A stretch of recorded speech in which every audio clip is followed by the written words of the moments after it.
פרשת וירא. היא מדברת על רקע מאוד מוכר לי ולך. אתה משתדל, אתה עושה נכון, ובדיוק אז נהיה יותר קשה. אתה מחכה להקלה, והלחץ עולה.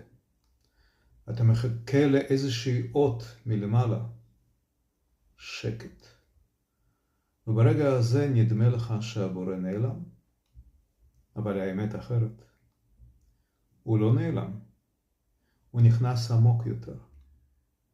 לא כדי לפתור הכל מיד, אלא כדי שתפסיק להישען רק על עצמך.